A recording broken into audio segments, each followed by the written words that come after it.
By the time Lower Manhattan and everyone near the Twin Towers were covered in a fine sepia soot, it was clear evil was at work. Today we've had a national tragedy.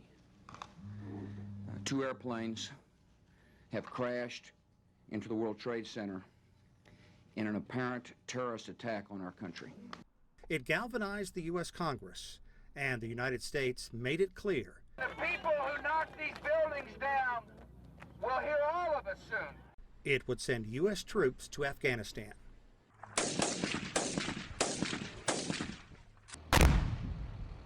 The mission: hunt down to kill or capture the mastermind behind the terrorist assault, Osama bin Laden, and punish Afghanistan's ruling Taliban party for allowing bin Laden's al-Qaeda militants free rein to train in the rocky, unforgiving landscape. In November of 2001, U.S. troops and the Afghan Northern Alliance drove the Taliban from power and underground.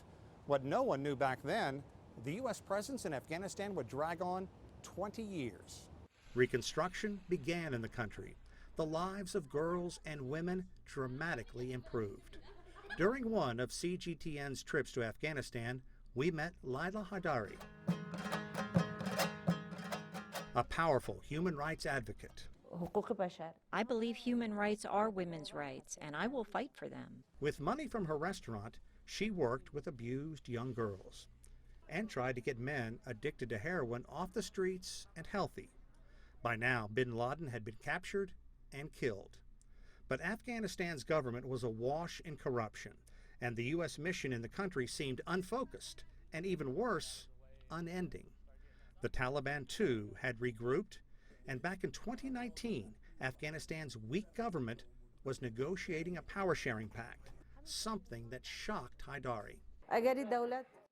A new government that includes the Taliban, that is frightening to me. I think all of our efforts will be wiped out, and women will once again be relegated to the house and the kitchen. Then the U.S. announced it was pulling out for good. The Taliban seized power, barely firing a shot. Chaos ensued as many people tried to flee the country. This decision about Afghanistan is not just about Afghanistan. It's about ending an era of major military operations to remake other countries. Critics blistered the way the U.S. handled its rapid withdrawal, those abroad and those at home.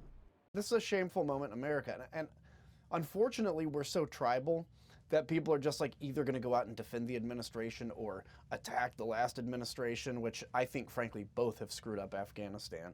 And the fear in Washington is that could be the U.S. legacy of the nation's longest war after spending $2 trillion and thousands of lives lost.